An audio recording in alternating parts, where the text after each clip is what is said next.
Muy buenas, damos inicio al real episodio uno técnico, porque el anterior fue pura presentación.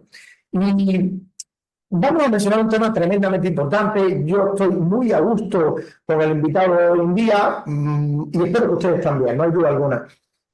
Menciono que objetivamente nosotros en Clínicas El Medi tenemos un programa, una manera de orientarnos, de organizarnos en la abordaje del paciente oncológico que está basado en 6 pilares. Uno de esos 6 pilares, y lo voy a dejar ahí porque yo creo que eso será motivo de un próximo episodio, pero uno de estos que es para nosotros tremendamente importante es el entrenamiento, el ejercicio físico y el entrenamiento en el paciente oncológico, de lo cual hay una evidencia brutal en los últimos años en cuanto a lo que vamos a aprender hoy. Vamos a dejarlo ahí. Así que, ¿de qué vamos a hablar? Del entrenamiento en el cáncer y las realidades emanadas de la experiencia clínica, que es algo muy importante. ¿Por qué? Porque muchas veces hablamos de temas que leemos, de papers que profundizamos, no nos damos cuenta que los datos que estamos leyendo emanan de estudios hechos en animalitos que tienen tasas metabólicas diferentes, que expresan de forma diferente sus enzimas, sus receptores. Es muy complicado trasladarlo al contexto humano. Por tanto, la realidad clínica siempre nos va a aportar un dato superlativo e importante y la experiencia tiene un rol aquí tremendamente importante. Por eso hoy lo vamos a hacer con para mí uno de los mejores a nivel por lo menos europeo, en el tema del ejercicio físico y del cáncer, que es nada más y nada menos que Mario Redondo, que por aquí lo tiene con nosotros. Mario, muy buenas tardes y gracias por dedicarnos este tiempo. Y ante todo, vamos a preguntarte literalmente quién es Mario Redondo. Bueno, Jorge, como siempre, darte las gracias por la invitación. La verdad que admiro mucho el trabajo que hacéis todos, Incel Medic, es espectacular. Yo soy, ya me has presentado, pero bueno, soy Mario Redondo, soy licenciado en Ciencias de la Actividad Física y el Deporte, también fisioterapeuta. Llevo aproximadamente 10 años intentando ayudar a las personas que han pasado, que tienen cáncer, a mejorar su salud a través del movimiento, a través de la actividad física y el ejercicio, que son dos conceptos diferentes. Y sobre todo, como bien has dicho tú, Jorge, para mí lo que más me puede destacar con respecto al resto de compañeros es que he podido acumular una experiencia clínica importante, pudiendo ver cosas que no están descritas en la literatura y otras que, como bien has dicho tú, no me las termino de creer, ¿no? ¿Por qué? Porque, como bien has comentado, pues son modelos murinos o son células in vitro y no reflejan la complejidad del sistema, que tú lo ves en clínica, que al final es muy complicado extrapolar lo que pasa en un estudio, en un ensayo en concreto, de lo que pasa en la realidad clínica de cada persona, ¿no? Entonces, me has enviado aquí una serie de preguntas que son súper interesantes y cuando quieras, la verdad que podemos empezar porque seguro que vamos a disfrutar bastante los dos. Sin lugar a dudas, arranquemos con el número uno. En el 85% de los procesos tumorales hoy en día hay cierto consenso que su origen es metabólico por excelencia. Vamos a intentar desarrollar esto porque la gente que nos escucha tiene que entender esto de que como es metabólico, ¿no? Es tremendamente importante. Siendo esto así, conceptualmente, esa teoría de Otto Warburg rescatada y hoy en día mencionada por oncólogos recientes, vamos a decir, oncólogos jóvenes, vamos a llamarlo así, o de oncología juvenil, podríamos decir objetivamente, y esto es algo que yo intento replicar con mis pacientes, que no hacer ejercicio físico frecuentemente en los entornos en que vivimos hoy en día, en los contextos en que vivimos hoy en día, es una forma interesante de llamar al cáncer. ¿No te parece objetivo? Sí, mira, esto que has comentado, Jorge, a mí hay un investigador que me gusta muchísimo. Tú tienes también la oportunidad de haber leído algún artículo suyo, conocerle, de Íñigo San Millán. Él, a su vez, es alumno de de George Brooks, y George Brooks fue discípulo de Otto Warburg, que fue un premio Nobel al cual se le atribuye este efecto, ¿no? Este fenómeno mediante el cual, pues, el metabolismo tumoral tiene un metabolismo predominantemente glucolítico, con abundancia de lactato y una serie de aspectos que le confieren una serie de propiedades, ¿no? Y hay un artículo del 2017 que publican ellos dos que habla de reexaminando el efecto Warburg intentando darle una explicación, ¿no? Y una de las cosas que comentan es que la ausencia de actividad física, la ausencia de un buen funcionamiento mitocondrial, de conseguir mejorar esa bioquímica y ese metabolismo puede generar o puede alterar evidentemente lo que es un proceso neoplásico, pero no por nada, sino porque estás dejando de utilizar una fuente de sustrato energético como la oxidación de la grasa o la oxidación del propio lactato en la mitocondria, y esto al final va a producir una falla de este proceso, ¿no? Todo lo que no se usa se atrofia, se desusa y ese órgano deja de funcionar. Y de hecho hablan, que me impactó mucho, le escuché hace muy poquito, hace cuestión de un mes en la Universidad Alfonso X Sabio, evidentemente él estaba en Colorado, o sea que fue online, y hablaba de cómo una mutación mitocondrial, hablaba de tóxicos medioambientales, dijo preservativos, preservantes, otra serie de alteraciones pueden generar una mutación de la mitocondria, alteración del DNA mitocondrial y una mala función de la mitocondria, que no solamente lo puede hacer, como enviaste tú el artículo los tóxicos, sino también la ausencia de ejercicio físico que en un largo plazo va a hacer que pues, se produzca una cascada, que esa función mitocondrial deje de actuar como tiene que actuar, ¿no? Y de hecho, en la gran mayoría de cánceres está descrito que la mitocondria no funciona muy allá, ¿no? Como digo, no se sabe muy bien si es causa-consecuencia, pero que, bueno, que al final la función mitocondrial es un target en la mejora de un proceso neoplásico, y el ejercicio, ¿quién mejor? Pues puede ayudarte a mejorar esta función mitocondrial. De hecho, los deportistas de élite se caracterizan, sobre todo los ciclistas, por un extremado funcionamiento mitocondrial. Son capaces de oxidar todo lo que se le eche. Y por eso tienen ese rendimiento. Entonces, me parece que es un must, que sí. ¿Cuál es el problema que tenemos con los pacientes? O con la mayoría de la gente, y me incluyo, que para conseguir una mejora de este tipo, vamos a decir, o para conseguir que esto empiece a restablecerse y funcionar, sí que es verdad que la variable tiempo y el volumen de entrenamiento son fundamentales, y la gente muchas veces no tiene todos los días una hora y media para hacer un trabajo cardiorrespiratorio o metabólico en una zona bajita, que por otra parte la gente dice, es fantástico porque no te vas a cansar, lo que pasa es que es aburrido y es muy largo, pero es lo que hace la mayoría de deportistas profesionales de endurance, ¿no? Hacen esas tiradas largas para mejorar esa capacidad metabólica que tienen las fibras musculares y el metabolismo general. Por tanto, yo creo que sí, que no hacer ejercicio físico, no ser físicamente activo, te va a llevar a una disfunción mitocondrial y a una disfunción metabólica, que es lo que ves tú en Cellmedic y que abordas constantemente. La verdad es que vamos a intentar aterrizar el concepto, porque por mucho que nos escuchan, tal vez evidentemente no tienen tan claro el tema de la función mitocondrial. Gente, quedémonos con el detalle de que la mitocondria es una organela tremendamente importante que se encuentra en la mayoría de nuestras células, en la mayoría de nuestras células, que se convierte objetivamente no solamente en la batería, o mejor dicho, en la fábrica de producir energía para ella misma. Yo siempre le digo a los pacientes, mira, esto es como la economía familiar.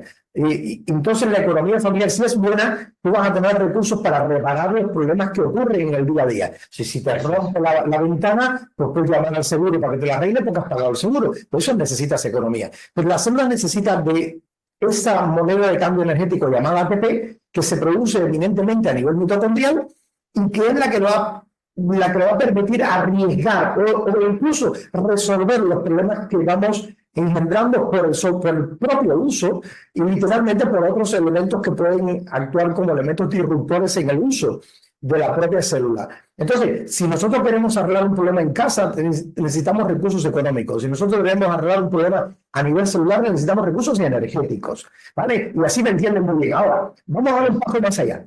Cuando la mitocondria está funcionalmente activa y es capaz de oxidar, como bien tú decías, tanto hidratos de carbono como grasa, pues entonces eso le llamamos flexibilidad metabólica. Entonces, un individuo que tiene flexibilidad metabólica, y siempre le hago así a los pacientes para que entiendan que los temas estatutarios no son buenos, sino que yo tengo capacidad de tirar lo mismo de aquí que de allá, soy capaz de mantener una producción de energía intracelular vía la acción de estas organelas, de estas fábricas de producción de energía, para que cuando mi célula necesita repararse, que eso se necesita day by day.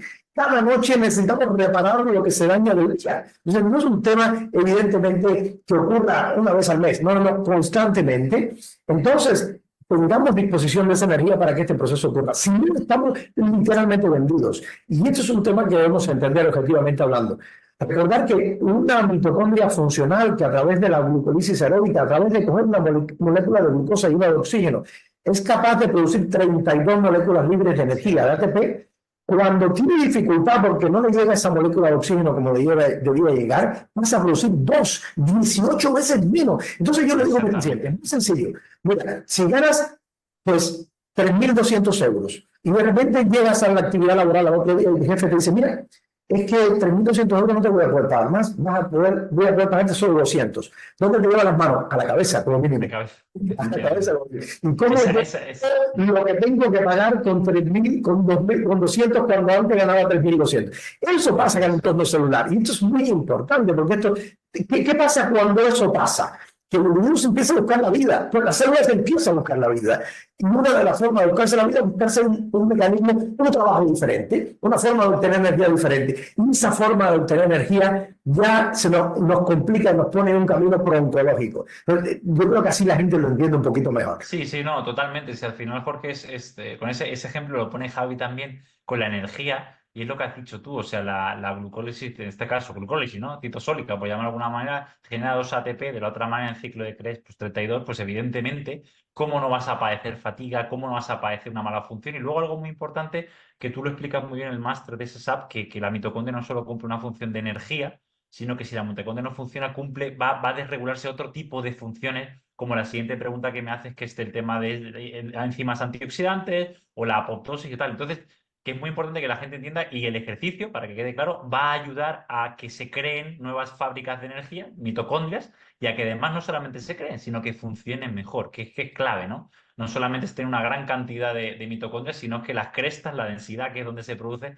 sea buena para que realmente pues produzca esos 32 ATP de manera continuada y con muchas fábricas va a tener mucha más energía. Absolutamente, esto es fundamental que lo entendamos de forma coherente y creo que lo hemos intentado explicar de una forma sencilla. Luego, como bien tú dices, que no hay herramienta más interesante hasta la fecha demostrada, no hay intervención más objetiva hasta la fecha demostrada para literalmente modificar la forma en que podemos echar a andar la función mitocondrial que el ejercicio físico. Por eso es que no hacer ejercicio físico, gente, es una llamada al cáncer, como a otras enfermedades cardiometabólicas y otras enfermedades que afectan de forma muy considerable a mucha población hoy en día. Bueno, sabiendo esto y teniendo muy claro, hay una pregunta que quiero hacerte que también podría ser interesante para muchos que nos escuchan. Si el entrenamiento salud que inflama, estresa, oxida, ¿cómo puede jugar tan importante el manejo del paciente oncológico? Cuando este ya viene de base inflamada. Sí, sí, sí. Hay una frase, Jorge, que a ti te gustó mucho en el curso que hicimos en Tenerife y lo pongo siempre, es muy complejo, ¿no? Porque se supone que tú vas a entrenar a una intensidad de la que te puedes recuperar.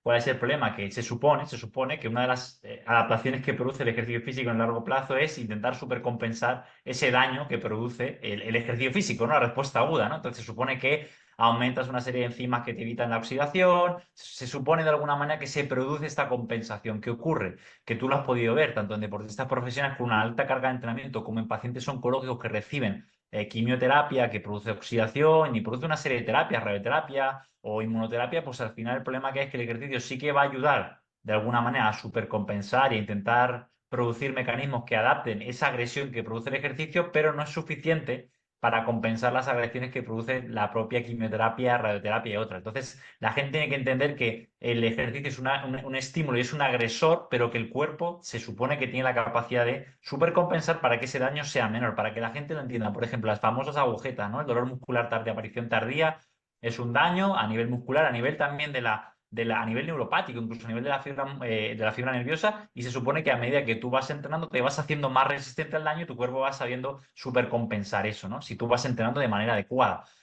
Con el resto de variables pasa lo mismo. ¿Qué ocurre? Que en cáncer sí que es verdad que muchas veces, y yo siempre lo pongo como ejemplo porque es coadyuvante, no solo ejercicio, es ejercicio, nutracéutico, gestión del estrés, ritmo circadiano, si no complementas con otra serie de cosas, el ejercicio no es suficiente para compensar ese estrés que se produce debido a las terapias y a la propia enfermedad, ¿no? Entonces, que la gente lo entienda, que el ejercicio no es malo, es positivo, pero siempre tienes que entrenar una intensidad a la que te puedas recuperar. El problema, que no tenemos cómo medir esto, por lo menos en mi experiencia clínica, yo con ejercicio, de una manera objetiva. Yo lo que hago es utilizar mucho la percepción de esfuerzo del sujeto, y si tú has hecho un ejercicio que al día siguiente estás en la cama, destrozado, no te puedes mover, con dolor muscular de aparición tardía, con una percepción de esfuerzo alta, ¿vale? Que esto se utiliza mucho en fibromialgia, otras patologías, que es una manera más cualitativa que cuantitativa, hay que bajar la carga de entreno que se supone que la hemos cuantificado, ¿no? Si has estado una hora a 200 vatios, pues eso seguramente no te ha venido muy bien. Vamos a bajar a 150 o a 100 vatios y veremos cómo te recuperas, ¿no? Que es la manera de hacerlo un poco coherente. Absolutamente, es muy interesante lo que acabas de mencionar y es uno de los temas que quería tocar porque justamente sin experiencia clínica es imposible que esto se pueda abordar de forma medianamente muy hecha, vamos a llamarlo así. Ahora tenemos otro problema enorme y compartimos un paper hace unos meses Sí, muy interesante, que es la enorme cantidad de pacientes que se están diagnosticando de cáncer por debajo de 50 años. Antes no ocurría esto, no hay duda alguna. Y es un tema tremendamente importante porque nos tiene que hacer pensar muy mucho. Creo que le dedicamos muy poco espacio a la prevención objetiva. Y a ti, desde tu observación, que trabajáis con pacientes neoplásicos con frecuencia, también te puedo dar yo mi percepción y esto es una de las cosas bonitas que quiero hacer en este podcast, que lo hacemos preguntas a un lado y al otro, ¿no? Porque al final esto es para disfrutar y para aportar valor a quien nos escucha y quiera optimizar un poco tanto su conocimiento como su puesta en práctica.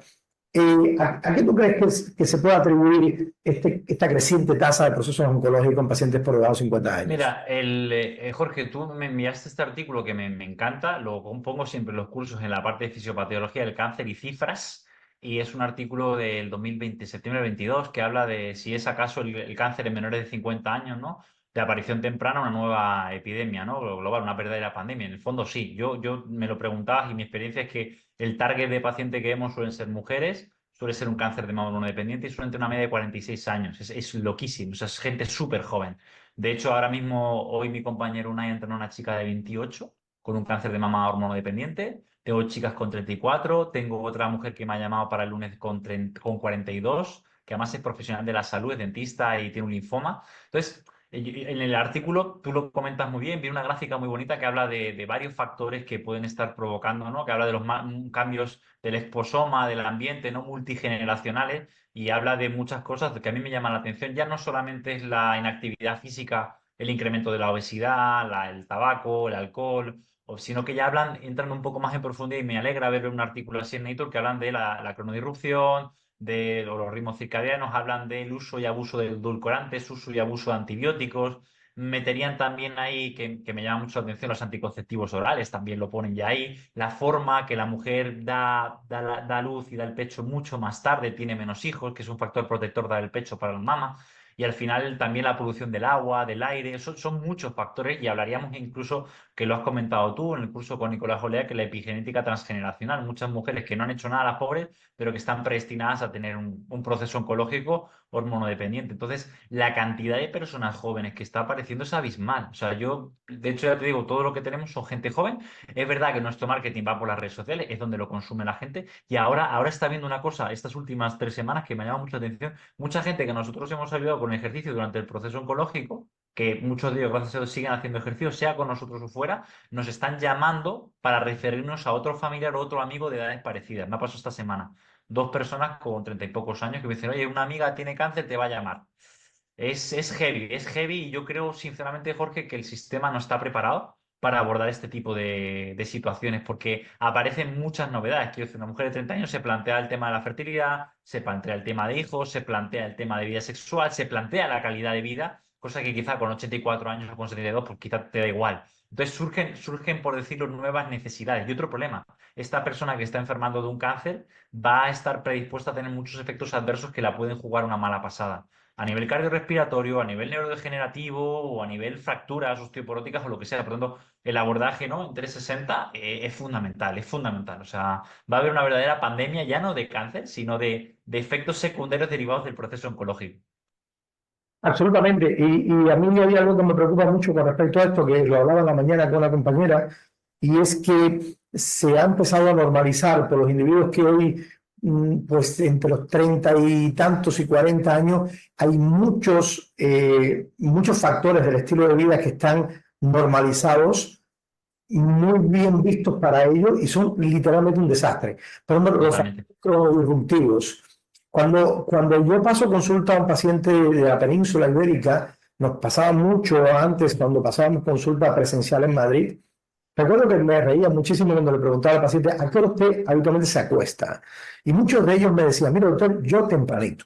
¿Y qué es tempranito? Porque Como yo 11 de la mañana. he sido en Canarias donde donde la gente habitualmente cena y se acuesta más temprano. Y bueno, el tempranito era, bueno, mire yo, 12 menos cuarto, 12 y media, ese era el tempranito. ¿Y a qué hora usted suele cenar? Bueno, hombre, 10:30 temprano, 10:30 de la noche. O sea, hay que tener en cuenta que estos son factores absolutamente antibiológicos. Todos tenemos una deuda de sueño importante y esto parece una tontería y no lo es. O sea, uno de los elementos que se ha demostrado que tiene una correlación absolutamente increciendo con respecto, y directamente proporcional, con respecto a la cronoevolución, es la génesis de mayores procesos neoplásicos. Porque altera el contexto metabólico. Y hablábamos que el Totalmente. 85% de los productos tienen un perfil metabólico por excelencia. y no solamente metabólico, sino inflamatorio. Y las vías de reparación, de eso que hablamos ahorita, de que tiene que repararse el daño Eso es. causado. O sea, hay una serie de factores que se han ido introduciendo a la población como una cosa normal. Y, claro, y cuando tú le dices a un tío o a una chica, mire usted tiene que empezar a intentar acostarse a dormir, entonces yo mismo reflexiono y digo, no, no, intentar no, usted tiene que acostarse Debe. a dormir Sí, cuando sí. empieza a oscurecer. Y dice, doctor, pero eso es imposible. Claro, y muchas veces es imposible con la vida que tienen las Con el ritmo. Sí. estructurada. Es muy complicado. Y yo creo que esto hay que empezar a tocarlo con profundidad porque el individuo que tenga la pericia y se implique con su salud puede modificar esto y más vale que lo modifiquemos. Y estoy hablando de un factor añadido o aislado. Hay muchos otros que tú acabas de mencionar, como mismo se premia la visita al McDonald's o al Burger King como hombre, Sí, bueno, sí, lo sí, sí, sí, merecemos, sí. ¿verdad? Entonces, la comida, No, o la normalización del consumo de alcohol o las cenas copiosas. Yo qué sé, son muchas cosas que no te digo que salgas de tu contexto social, pero sí que moderes y regules, ¿no? Al final es lo que hablamos siempre, que el ejercicio físico no es suficiente, no es un súper tamponador, por mucho. Yo, de hecho, perfil de personas que suelo ver más o menos eran físicamente activas, pero al final, pues hay muchas cosas donde poner el foco. De hecho, esto había una diapositiva, no recuerdo quién era, que me gustaba mucho, que salía un barril y salían como las varas de madera y salían diferentes agujeros, ¿no? Uno era el sueño, otro era el ejercicio físico, otro era la nutrición, otro era pues, la gestión del estrés y al final dice, tienes que intentar abordar del que tienes deficiencia, ¿no? Si tú eres un sujeto que ya entrenas, tienes buenos marcadores de rendimiento, seguramente el ejercicio no sea tu problema, porque sea el estrés o el sueño o yo qué sé, o algún valor analítico que esté deficiente por el motivo que sea. Entonces yo creo que sí que eso, Jorge, que dices, y seguramente tú lo ves, quién está sano es complicado, ¿no? Porque seguramente tú verás gente que está supuestamente sana, pero que tiene alteraciones y pueden venir derivados ya no de solamente pues otras cosas que hemos hablado a nivel de patología, sino también de hábitos que es difícil, pero hay que intentar revertir, ¿no? Como lo que has dicho tú, que me parece fundamental de la cronodisrupción y todo eso, las pantallas también, que es una locura. sí, sí, a ver, ser antisocial ya es propatológico por excelencia. Pero tener en cuenta estos datos como concepto general y que puedas aplicarlo con relativa objetividad, te va a generar un beneficio a nivel general en términos de salud. Y luego, por supuesto, que eso es aplicable al riesgo de sufrir un proceso neoplásico por esta Totalmente. vía, que lo entendemos muy bien. Bueno, a ver, véndeme, por favor, el entrenamiento como santo grial para el tratamiento del paciente con cáncer, ya con cáncer establecido. Sí, sí, sí, con el este. Sé que es un tema interesante y difícil, es una pregunta enrevesada o como lo queramos llamar. Pero claro, ustedes se ven en la tesitura jodida de recibir un paciente con un proceso oncológico activo que está recibiendo quimioterapia que por excelencia es tremendamente prooxidativa sistémica. Totalmente. O sea, engendra una inflamación y una oxidación en todo el organismo, no solamente en las células malas. Para que la gente lo entienda de forma global. Ya, bueno, en el mejor de los casos, si hay una inmunoterapia, puede que sea un poquito mejor. Muchas veces se mezcla la inmuno con la quimio. Bueno, realmente reciben pacientes que están en una condición bastante deleteria. Luego aquellos que están recibiendo radio, luego aquellos que se están Sí, sí, preparando sí, sí, para sí. cirugía o Es ya una se... combinación de, sí. Ah, Hay muchas justificaciones, ¿no? O sea, a nivel epidemiológico y a nivel de estudios se observa que los sujetos que tienen mejor condición física, generalmente se mide la condición cardiorrespiratoria y la fuerza muscular, que luego podríamos decir si está bien o mal medida, pero bueno, al final toman medidas. Sí que es verdad que tienen una mayor supervivencia, tienen menor toxicidad del tratamiento y tienen una mejor calidad de vida, ¿no? A nivel de dolor percibido, a nivel de fatiga y muchas cosas. Ahora bien, ¿cuál es el problema? Que esto me acuerdo con Alejandro Lucía, que lo hablaba un día que decía que el problema es que los valores de rendimiento que hace falta, de condición física que hace falta obtener para obtener esos llamados beneficios, estar realmente protegidos, son muy superiores a lo que tiene la población general. Pero no hacer ejercicio físico va a ser mucho más contraproducente que hacerlo. O sea, no, no, no, no. De hecho, el tener un cáncer no tiene que ser una justificación para no hacer ejercicio, tiene que ser una justificación más para hacer ejercicio. Es fundamental, es que es súper importante porque vas a mantener la función. Y ya sabemos que el músculo esquelético, que representa al menos el 40% de nuestro peso corporal total, si eres un sujeto sedentario, si ya entrenas, consumes la proteína adecuada, llevas unos buenos hábitos, pues el porcentaje es mucho mayor, tiene un rol muy protector. De hecho, por lo menos ya los oncólogos, los médicos empiezan a valorar otras medidas como la composición corporal. Esperemos que la función, incluso en los InBody ya se empieza a ver el ángulo de fase, que vosotros lo tenéis, y eso te da una buena idea de cómo está ese paciente a nivel musculoesquelético y a nivel de salud. Por tanto, tienes que hacerlo. En mi experiencia clínica se ve, es impresionante. Ves los sujetos, sobre todo jóvenes, que les empiezas a entrenar, empieza a haber una buena respuesta, toleran muy bien toda la medicación, incluso mejoran el rendimiento. Dani, que es un chico que le estamos preparando para un trasplante de médula que ingresa el 25 en Gregorio Marañón, ha mejorado su rendimiento en un mes de manera espectacular, porque ha empezado a entrenar de manera coherente. Antes entrenaba, pero no hacía ni el volumen que hacía, y entrenaba más de lo que deberías entrenar, que le dije, baja el ritmo aquí, pon esto aquí, no te fatigues tanto.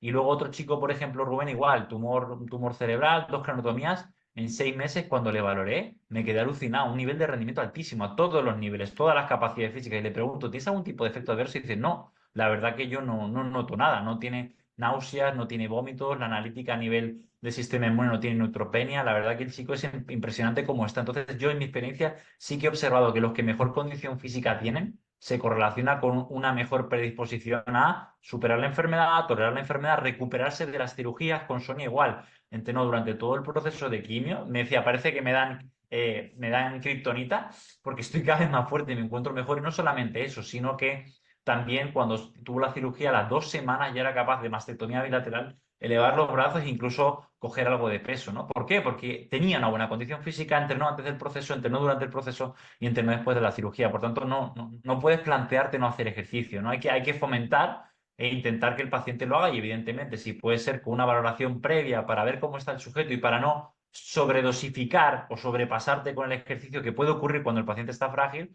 pues mucho mejor. Pero vamos, es un must, o sea, no puedes no hacerlo. Y ahora sí entramos un poquito más en profundidad. Sé que no es una pregunta fácil porque creo que se están generando experiencias sobre ella.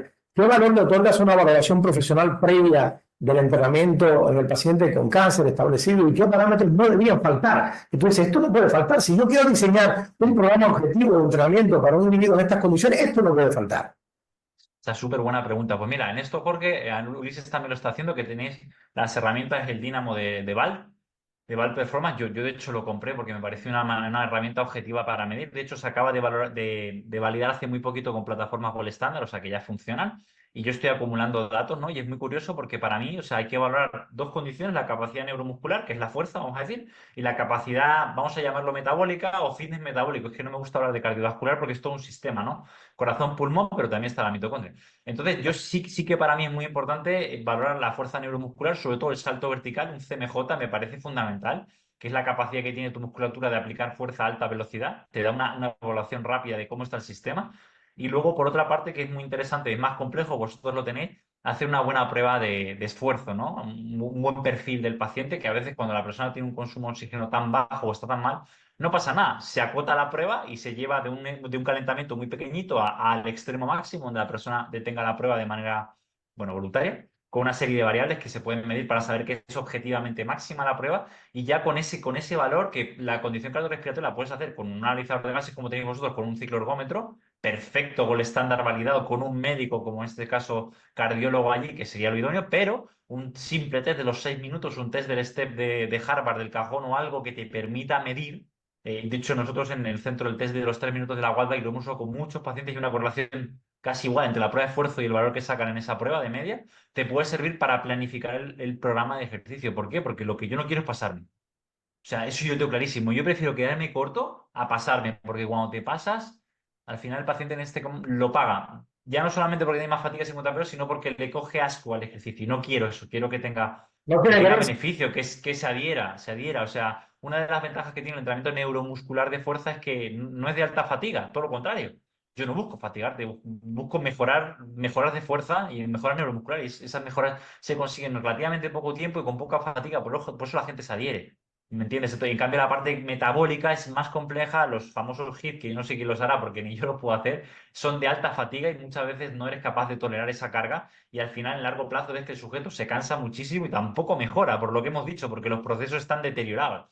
Es una persona que tiene una mala función mitocondrial y que está súper hasta arriba de estrés oxidativo. Si le metes un minuto a la máxima intensidad, no se va a recuperar ni los 2 minutos de pausa que le des o los tres, ni al día siguiente ni a los 2 días siguientes. Entonces, yo sí que creo que hacer una buena valoración para conocer el punto máximo de esfuerzo es fundamental para a partir de ahí programar. Y algo muy importante, Jorge, que yo creo que vosotros lo hacéis bien, el sentido común y el diálogo con el paciente. Porque no todos los días está igual. O sea, al final hay una variabilidad intersujeto por el motivo que sea. Ya no solo por el tratamiento, sino por cómo has dormido, el corticoide, lo que sea. Entonces, eso es es muy importante lo que hablábamos antes, Jorge, esa experiencia clínica. Y hay muchas cosas que no te las sabría explicar a nivel de evidencia, porque no está ni publicado, pero sí que observas en el día a día de, por ejemplo, con los corticoides mucha gente me entrena muchísimo más intenso. Yo pensé que era un componente de placebo y luego no lo es. Entonces vas matizando y sin embargo luego cuando le vas retirando el corticoide la caída es en picado y ahí hay que frenar por mucho que te creas que no, que se encuentra bien. Entonces son cosas que yo creo que la experiencia, el conocer, ¿no? La intuición son muy importantes y la valoración por lo menos te da una cosa muy interesante que son datos objetivos para tomar decisiones, porque si no es muy complicado, muy complicado. Es importante que hayas mencionado esto con detalle, porque muchos de los pacientes que incluso vemos nosotros, sabes que te derivamos muchos pacientes en esta condición, en primer lugar, justamente porque somos conscientes del valor que tiene el saber con quién vas a entrenar, qué conocimiento tiene el individuo que te va a poner a entrenar, porque entrenar se puede convertir en tu mejor herramienta o en tu peor enemigo. Puedes Sí. ser de entrenar o el sufrimiento de entrenar. Entonces muchos pacientes me dicen, no, doctor, pero que me queda muy lejos y yo no puedo. Oiga, mire usted, haga el esfuerzo. Cuando tienes un proceso oncológico te va la vida. O sea, no estamos hablando de tonterías. Entiendo que hay variables que limitan, no entiendo. Pero eso es muy importante, por un lado, para que el paciente entienda que no es entrenar en cualquier sitio y con cualquier persona, a pesar de que esa persona incluso pueda tener alguna formación en el área de entrenamiento, de ejercicio físico, sino entrenar en un equipo que te sepa valorar objetivamente. Oye, ¿esto por qué es importante? Por lo que acabas de explicar. Y por otro lado, que esto sirva también para los compañeros sobre todo del área tuya, ¿no? Que cada vez Muy, muy importante, muy importante. más alumnos, porque creo que la gente lo está entendiendo. Tenéis que saber Mm. hasta dónde puede llegar. Y esto es crucial, porque si no, Pero, Jorge, eso que estábamos hablando, mira, yo en el curso de las primeras cosas que explico es decir, chicos, a ver, tú no puedes hacer un componente, meterle a un paciente un entrenamiento altamente glucolítico si lo que no sabes gestionar es ese metabolito, o sea, no es capaz. Si la mitocondria no funciona bien, tiene fatiga la persona, genera en vez de 32 ATP 2, ¿cómo le vas a pedir un ejercicio donde haga 30 segundos de máxima intensidad que no es capaz de mantener 30 segundos de máxima intensidad? ¿Será capaz de hacer 10? Y luego un minuto de recuperación o 30 segundos de recuperación si no se recupera, ¿no? O sea, no es coherente. Lo ves además cuando tú mides a nivel de frecuencia cardíaca, le preguntas la percepción y tal, y no solo eso, sino que la persona puede sentir que lo disfruta o que en ese momento, bueno, salgo reventado. La pregunta es, cuando pase un mes, ¿tú estás mejorando tus vatios o tus variables? No. Entonces tampoco te está llevando un efecto, ¿no? Es como si tú das un nutracéutico y no mejora a nivel analítico, pues tampoco estará sirviendo eso. absolutamente, Ese, absolutamente. ese es el tema. Absolutamente, eso es fundamental. De hecho, de ahí emana una pregunta más que es, ¿qué tipo de entrenamiento sería ideal y cuál termina siendo ejecutable en el portador de un paciente con un proceso oncológico? Sí. Porque, claro, lo Mm. ideal muchas veces lo escribimos en un protocolo, pero luego lo aplicable, ejecutable. Sí, ujú, es muy complicado. Mira, esta es buena pregunta porque hay una cosa que a mí me llamó la atención, la experiencia de lo que es el negocio. Tenemos dos servicios, uno presencial en el centro de Madrid y otro online, ¿no? Y la gente online mejora mucho. ¿Por qué? Porque la gran mayoría de la población, como no tiene unos niveles de fuerza exacerbados, no una capacidad metabólica exacerbada, con hacer muy bien hecho los mínimos y lo poquito que pueden hacer mejora muchísimo. O sea, yo tengo gente que a nivel online, mis compañeros Luis y Marcos, que he estado con ellos esta mañana reunidos online. La gente entrena 3 veces en semana la fuerza en torno a 45 minutos en su casa, con material sencillo, mancuernas desmontables, barras, discos, cuatro cosillas, incluso en el jardín, y luego salir a ese entrenamiento cardiorrespiratorio metabólico, que suele ser, Íñigo lo dice en sus podcasts, dice, la mayoría de gente que hemos medido en laboratorio, y yo coincido con eso, que lo he medido con el analizador de gases, a nivel de ventilación y a nivel de consumo, con caminar a 5,4, 5,2 kilómetros por hora, ya están trabajando en esa zona 2. No hace falta llegar ni siquiera a correr o trotar porque ya pegas un salto a nivel metabólico y a nivel de ventilación, te vas de madre. La gente no está preparada para correr. Entonces, realmente con hacer los famosos 150 minutos de actividad cardiorrespiratoria o metabólica de moderada o bajita intensidad, que es caminar a 5,24 kilómetros por hora, y hacer 2 días de entrenamiento de fuerza, que son 4 ejercicios, 2 de tren superior, 2 de tren inferior, con una alta intención de velocidad, una carga moderada, ya es suficiente. No hace falta hacer barbaridades más. Íñigo sacó en esta ponencia, es espectacular, te la mandaré, Jorge, unos datos que no los tiene todavía publicados, donde él observa que a nivel, que hay sujetos que tienen una buena translocación de los GLUT4, unos niveles de insulina normales, unos niveles de glucosa normales, pero ya hay fallas dentro a nivel mitocondrial donde la mitocondria no es capaz de oxidar glutamato, ácido pirúvico y en este caso ácido graso. ¿Por qué? Porque los MCP y los CPT y toda la cadena no funciona bien porque no acumulan esos 150 minutos de actividad moderada frente a los que sí lo acumulan. O sea, 15 años antes de la aparición de la diabetes tipo 2 ya hay alteraciones, pero en una analítica convencional no se ven. Entonces, claro, o sea, yo tengo claro, el Íñigo lo decía, 150 minutos mínimo, a ser posible 300, pero estamos hablando de caminar. Suena un poco raro, ¿no? El poder del andar, pero es que al final nuestro sistema está diseñado para moverse.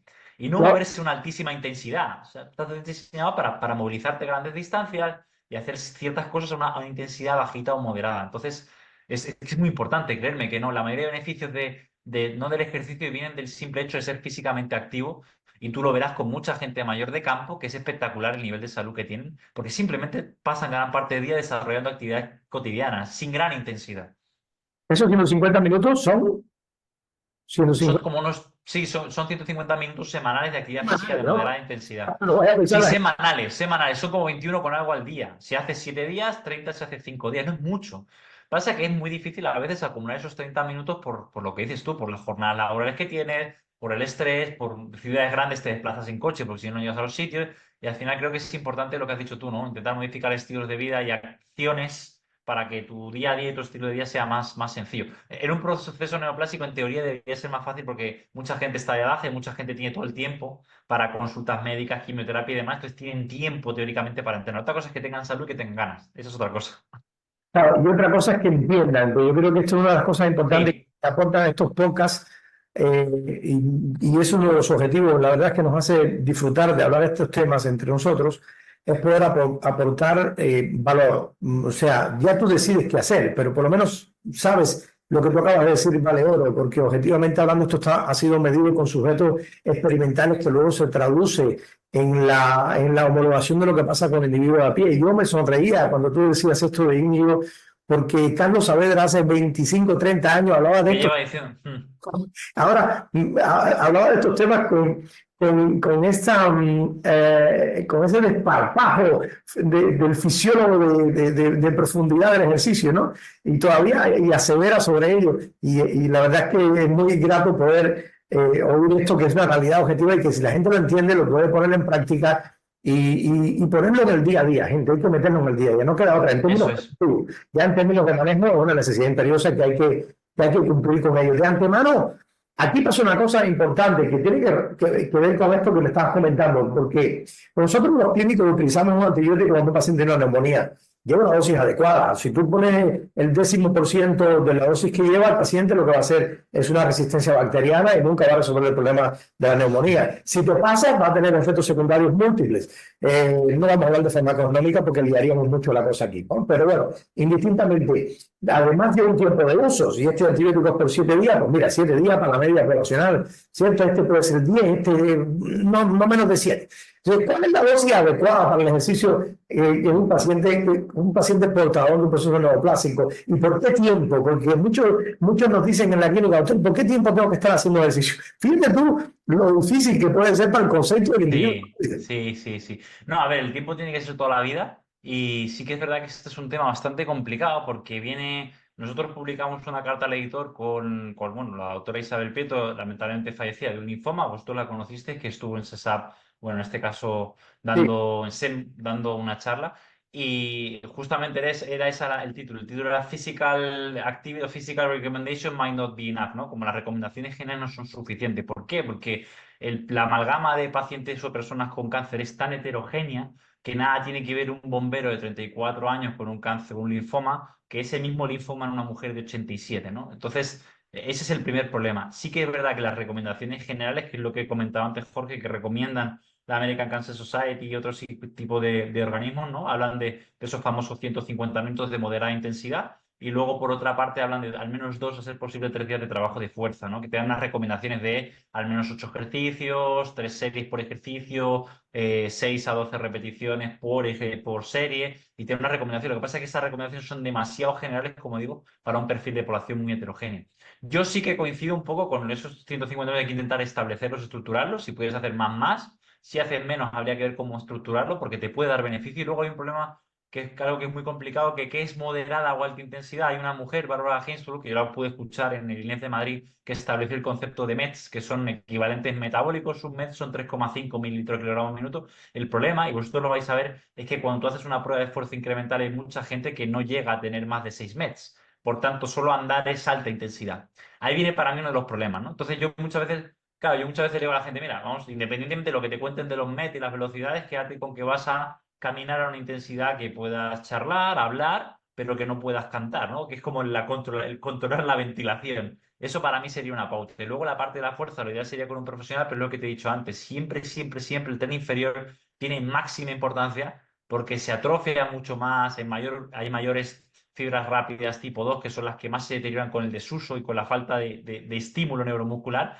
y hay que entrenarlas sí o sí. Tenemos una mujer, Monse, que acaba de ser operada hace 2 semanas de la mama, la parte de arriba súper bien, no hay reconstrucción, tiene buena movilidad, tiene fuerza. De hecho, lo normal es que vuelva a entrenar. Y ayer me escribió, oye Mario, tienes toda la razón, tengo una debilidad muscular en las piernas impresionante cuando subo escalera, ¿no? Hablé con mi compañero Alberto y dije, oye, envíale 2 o 3 ejercicios súper sencillos que no haya riesgo de caída, que puede ser subir a un cajón, unas 6 repeticiones, hacer 4 sentadillas a un taburete un poco pequeño para que baje el culo de verdad y hacer un sumo walk, que es una caminata lateral con goma. Con eso tiene más que suficiente para tener un estímulo neuromuscular en las piernas. Entonces, las recomendaciones generales sí que sirven, pero habría que hacer pequeñas adaptaciones con respecto a la situación funcional. ¿Qué pasará, Jorge, como con los nutracéuticos? Seguramente mucha gente, una dosis no sea suficiente, hay que doblar la dosis para que tenga un efecto terapéutico por esta superproxidad.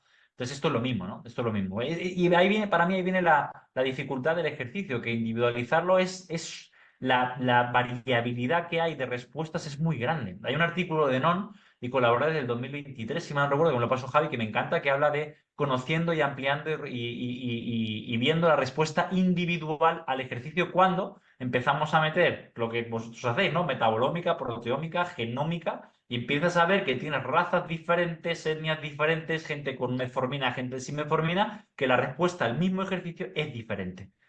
Entonces, y tú lo ves, gente que responde así, que ve una pesa hipertrofia, y gente que lleva entrenando perfecto toda la vida y parece que no ha pisado un gimnasio, ¿no? Entonces, la respuesta individual es muy grande, que es algo que a mí me ha llamado mucho la atención, mucho. De hecho, yo soy más partidario de plantear una hipótesis coherente, aplicar el estímulo, recoger datos y a partir de ahí reestructurar.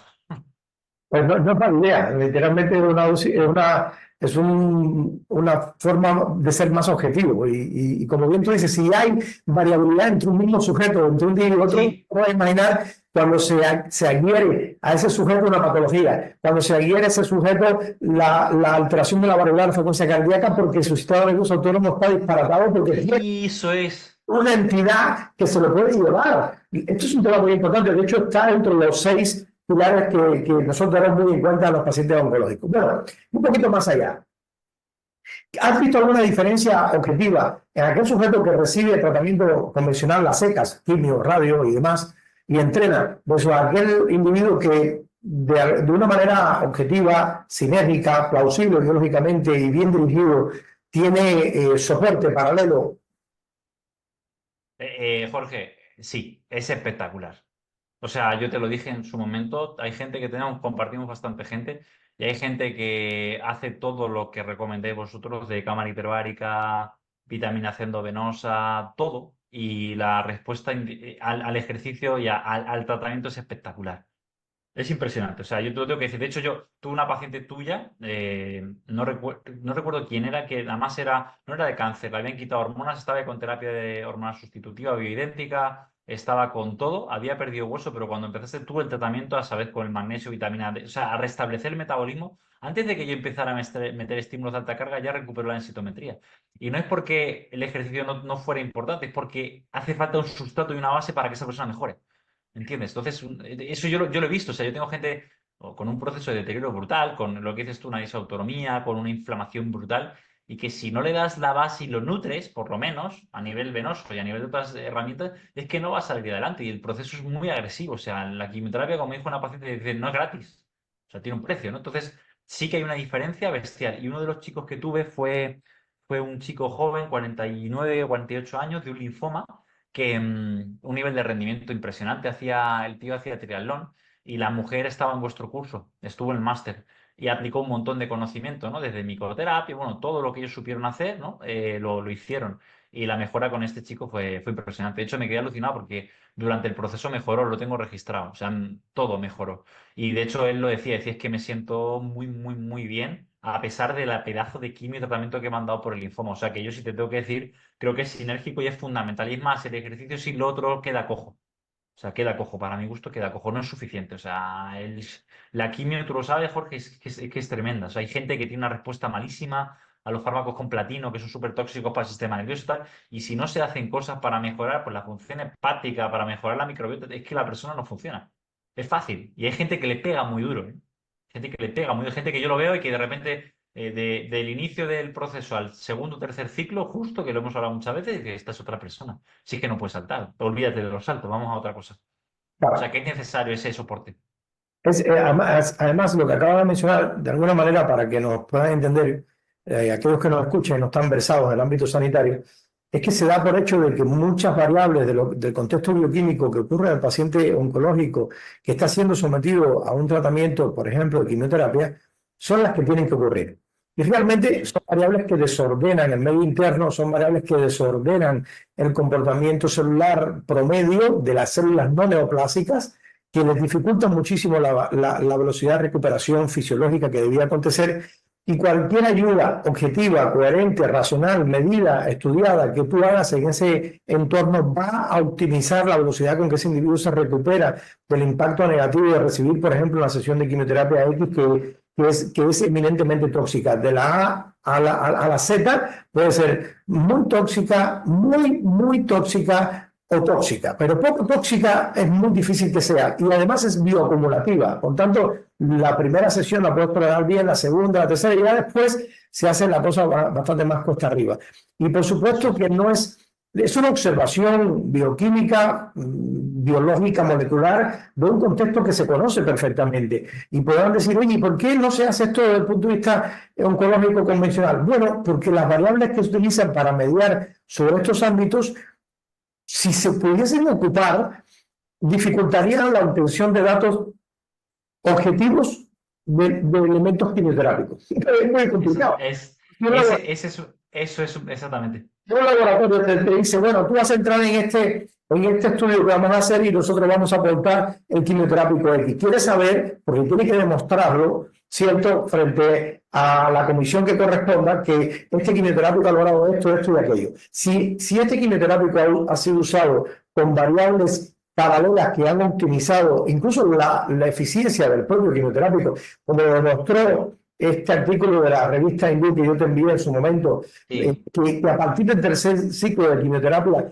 el estrés oxidativo promedio que se generaba era tan importante, grande. copiaba la propia entrada de la quimioterapia en la célula neoplásica, y que la ayuda de antioxidantes específicos, glutatión, coenzima Q10, publicaron PubMed en bases indexadas. No estamos hablando de que se publicó nada en la revista Hola, estamos hablando de algo muy serio, ¿eh? Lograba evidenciar mejorías en la tolerancia al quimioterápico, en la efectividad del quimioterápico y, por supuesto, en la supervivencia del paciente con cáncer. Entonces, caramba, si estas cosas incluso están publicadas, ¿por qué no ponerlas en práctica? Porque nos va la vida. Hay que ser coherente, sencillo y a la vez. Literal, o sea, yo, Jorge, esto se lo explico un poco a los alumnos también, que además comparto series, artículos muy buenos de un grupo indio. Porque al final le digo, chicos, mira, esto es sencillo. Imaginaros que os cogéis a Tadej Pogačar, 2 veces campeón del Tour, que ganó el Giro hace poco, y en vez de salir en las condiciones óptimas a nivel de carga de hidratos de carbono, de horas de sueño, de horas de entrenamiento, tú le das 2 botellas de tequila, le haces trasnochar y no le dejas dormir y sale con el pelotón con el resto de gente. ¿Cómo va a ir? El último, da igual que sea el mejor a nivel genético, el mejor, es que no está preparado para esa batalla. Pues lo mismo pasa con un paciente. Si el paciente no tiene el soporte adecuado, no va a salir bien parado. Sobre todo cuando lo que has dicho tú, se sabe que se pueden hacer cosas y no son magufadas o son cosas, sino que son cosas, aparte de plausibles, demostrables y medibles, que es lo que a mí me gusta, ¿no? Tú eres capaz de decirle a un sujeto si tiene un estrés oxidativo elevado o no, porque lo puedes medir. Además con elementos médicos y con herramientas que están validadas, ¿no? Que eso es lo interesante. Absolutamente, es que no hacerlo así sería incoherente y una falta de respeto. Desgraciadamente, en algunos sitios se hace, pero eso es ser muy poco respetuoso con el ser humano. Pero bueno, es lo que hay. Bueno, Hay una pregunta que yo quiero hacerte porque a mí me dificulta muchísimo y no sé hasta qué punto a ti te dificulta aún más.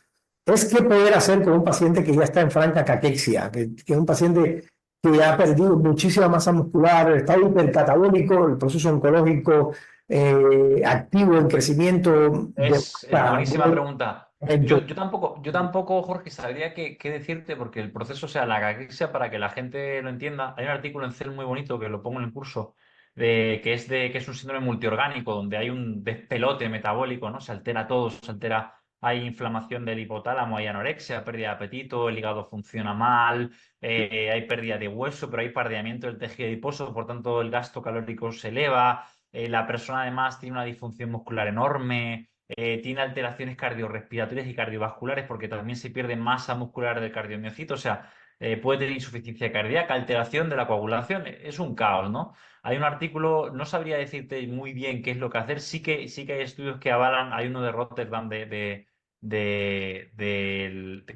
Manuel Grote, perdón, un alemán, en un estudio en un centro alemán donde ellos ven que los sujetos que entrenan en un proceso de caquexia sí que viven un poquito más y sobre todo tienen una mejor calidad de vida, ¿no? Hasta que aparecen efectos adversos muy invalidantes donde realmente la persona no es capaz ni de hacer tareas cotidianas, ni siquiera de tragar, de las mucositis, eso ya es más complicado.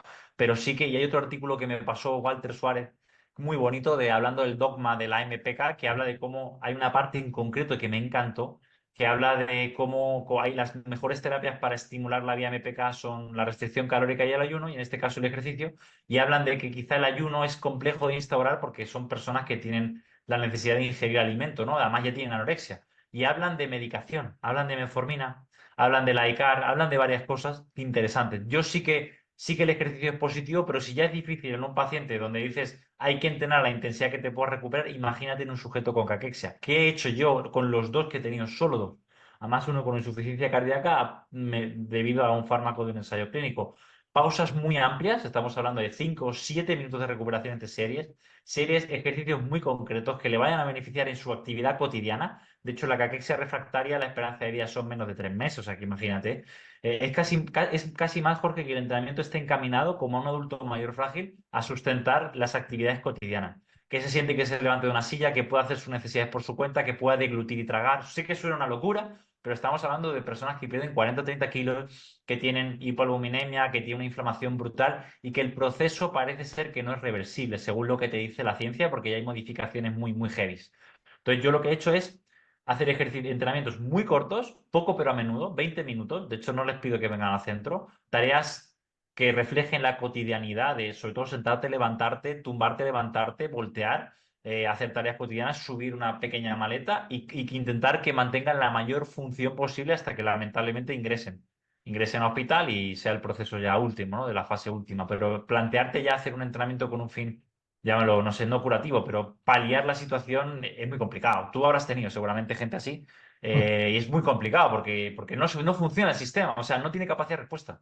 Está en una guerra nuclear, no hay capacidad. absolutamente. Nosotros tratamos a esos pacientes, primero hablamos habitualmente con los familiares y mostramos eh, nuestro concepto con respecto a lo que está pasando, que como bien tú decías es un desorden multisistémico, es un desequilibrio brutal del medio interno, son pacientes que están acidóticos, alcalóticos, son pacientes que los tratamos como si estuvieran en terapia intensiva, son pacientes que por el proceso neoplásico en etapa terminal que tienen, habitualmente son abandonados, o son, sí, ya está, se acabó y esto se está acabando y se acabó.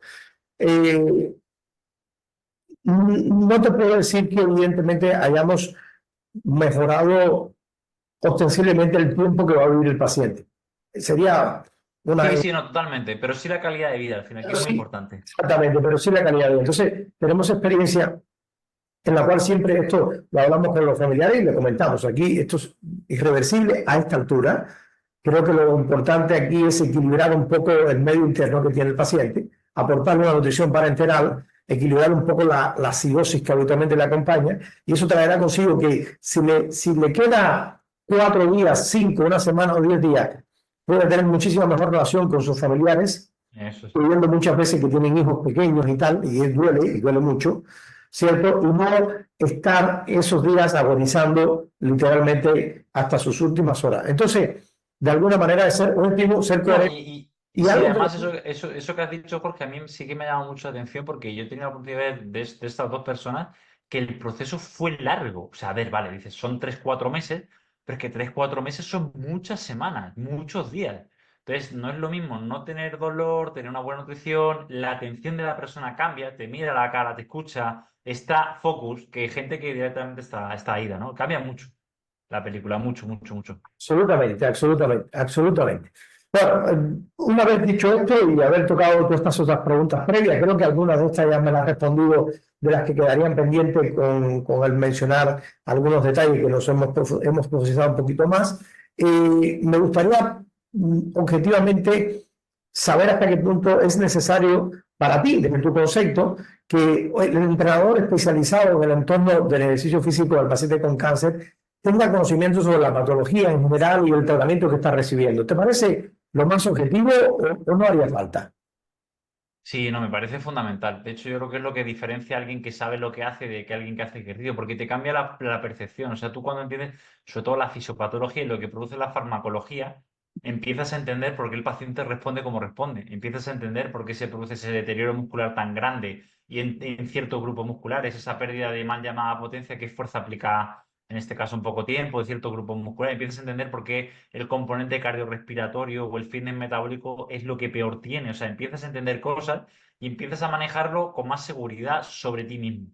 Me explico que es muy importante la seguridad, cosas como saber que es un reservorio o saber que las antraciclinas que lo ponéis en el curso generan un gran estrés oxidativo y dañan el cardiomiocito, pues quizá hacer un componente cardiorrespiratorio de alta intensidad no es lo mejor porque puedes estresar el sistema, creo que es muy importante. Y Jorge, ya no te diría solo en la patología, sino en la base, que a mí es lo que más me gusta del máster que tenéis, que te hace un barrido de la base, que yo me incluyo, que muchas veces lo odias y lo olvidas, y no te acordabas cuántos ATP producía la glucólisis, ni el ciclo de Krebs, ni el LADH, ni el FADH, cosas que cuando lees un artículo empiezas a entender más porque entiendes la base o te acuerdas de la base. No es que no te acuerdes porque lo estudiaste, pero no, lo tienes que refrescar. Y eso es muy importante porque a veces yo me quedo alucinado cuando algún oncólogo o médico, algún oncólogo tiene errores de conceptos de algo que para ti es evidente, ¿no? De que te dice, no, pero es que el ejercicio oxida, ya, pero es que también fomenta adaptaciones de ciertas enzimas y de ciertas estructuras. Entonces, son cosas que yo creo que es fundamental. Es que, de hecho,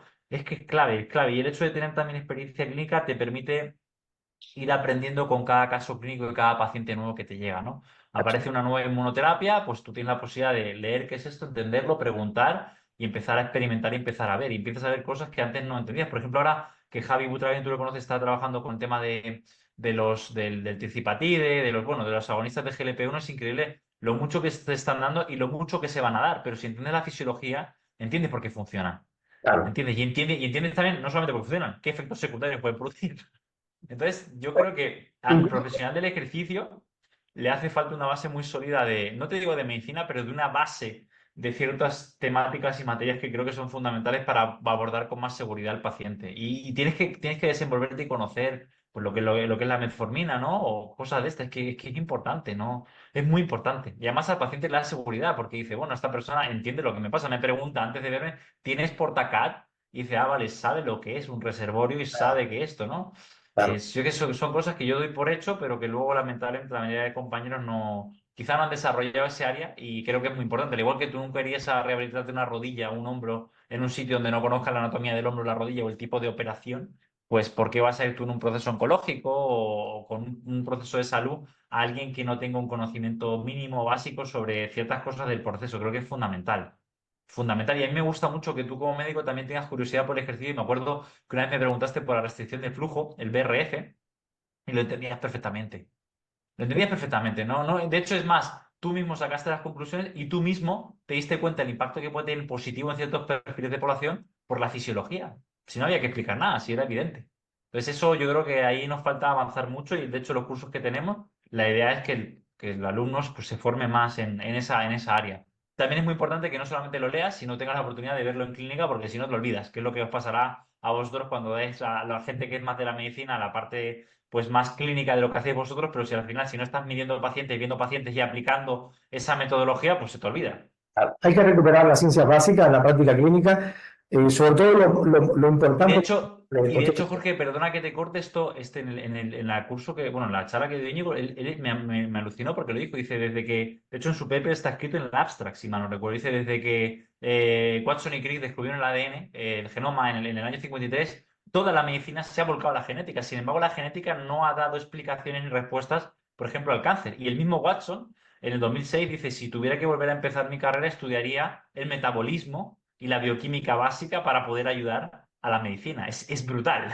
Absoluto, absoluto. Nosotros lo vemos, pero todos los días, y lo enseñamos todos los días, y tenemos el agradecimiento de muchos médicos en el programa de formación de la CESAB y la Escuela Europea de Ciencia de la Salud, por repasarle contextos clínicos, perdón, contextos de área básica que son muy aplicables al contexto clínico y se les había olvidado. Porque lo que tú dices, no solamente es repasarlo, es ver la integración que tiene en la clínica en el día a día, y es enorme, siempre y cuando evidentemente lo tengas en cuenta.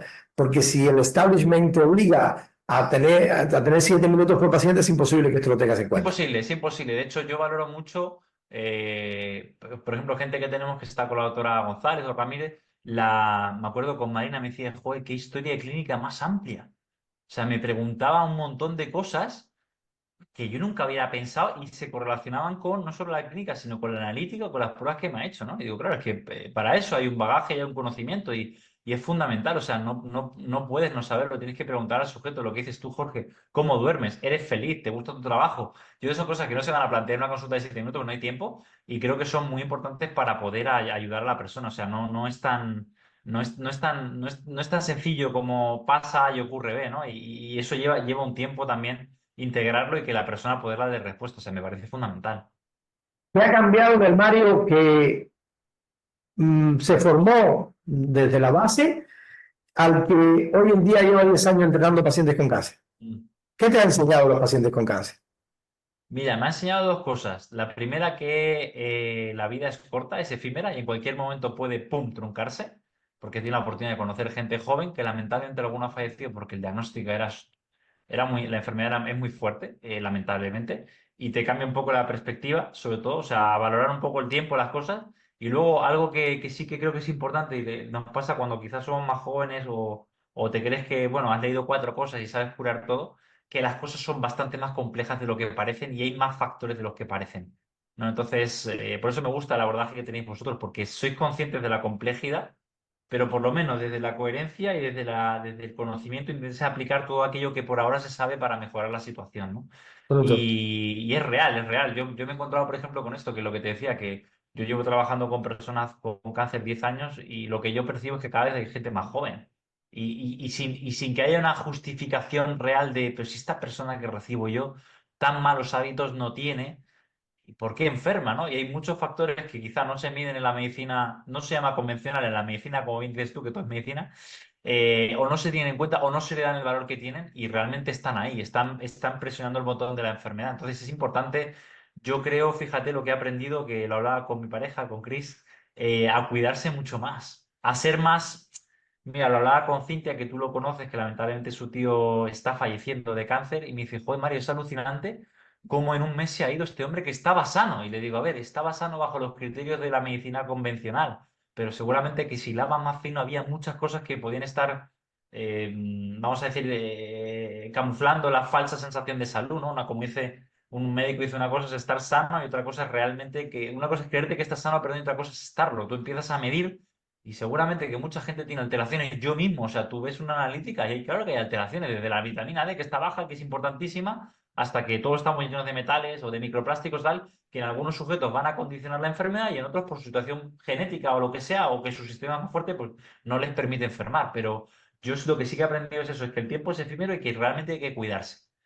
Que esto que hablamos de los hábitos y tal, que la repercusión es importante y hay que tomar acción. O sea, es muy importante, muy importante. En la medida que vayáis cumpliendo años, aplíquenlo más. Porque la juventud, el espíritu anabólico de la juventud, es el factor más importante para no enfermar.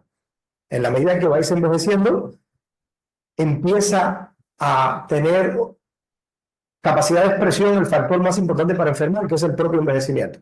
Si en el camino del envejecimiento lo llevas troncado, lo llevas empedrado, lo llevas afecto, lo llevas con muy poca intervención para mantener un envejecimiento lo más fisiológico, lo más capaz de atrasar la llegada de la enfermedad, entonces vas a evitar de forma considerable la llegada de estas entidades y de muchas otras. Si no, estamos llamados a expresar patologías que desgraciadamente hoy ocurren en nuestros hijos, incluso en nuestros jóvenes, que antes ocurrían en nuestros abuelos. Eso es. De Por hecho, me tanto, enseñaste tú el artículo, Jorge, creo del 2017 en Lancet, que ponía que las nuevas generaciones iban a vivir menos y seguramente peor que vosotros o que mis padres o mis abuelos, ¿no? Entonces esto, cuando tú lo lees, dices, joder, y cuando luego te sientas en la consulta y te va llamando gente con 28, con 26, con 34, con un cáncer de mama o con un linfoma o da igual o con un tumor cerebral, pues tú dices, pues puede ser que eso que pone en el artículo no se lo han inventado, es verdad, eso fue lo que me totalmente. llevó a escribir el libro de los 13 jinetes de la apocalipsis metabólica, porque realmente esto no es jauja, es una realidad objetiva. Bueno, no te puedo quitar más tiempo, si es que se nos va el tiempo así cuando estamos hablando de algo que disfrutamos ambos. Primero, agradecerte muchísimo, no solamente el tiempo, sino la expresión de un conocimiento muy aguerrido a la implicación y a la pasión que le pones. Hoy en día creo que el fruto del suceso, de la evolución positiva en términos profesionales y muchas veces económicas, tiene mucho que ver, por supuesto. Yo soy un admirador de la gente que crece en todos los sentidos haciendo las cosas bien, Sí, realmente hablando. esa. Y no los que andan buscando pegar un pelotazo constantemente. Gánate lo que tienes que ganarte, pero haciendo las cosas bien. Eso lleva ilusión, pasión y hasta un poquito de obsesión en algún momento. Si no, no llegas a donde tienes que llegar y dedicarle el tiempo correspondiente. Así que te lo agradezco muchísimo. Sabes que te admiro muchísimo. Sabes que te tengo donde te lo has merecido y te lo mereces. Creo que aportas muchísimo valor tanto a tus compañeros, a los que formas cada día, tú, Javier Ucraeño, en ese grupo maravilloso que tenéis en programas de formación que estáis haciendo. Es muy importante. Y además de eso, la implicación personal con respecto al desarrollo del conocimiento en esta área tan compleja, tan poco entendida por los profesionales que teóricamente son los directores de orquestas, que son los oncólogos. Y gracias a Dios, cada vez se están uniendo algunos a lo que es evidencia objetiva. Así que te agradezco muchísimo y vamos a dejar hasta aquí este capítulo número 1. Dicho sea de paso, que lo cierro resumiendo que hay una forma de envejecer y enfermar que va a ser totalmente diferente si metes la variable de ejercicio físico y de entrenamiento. Absolutamente.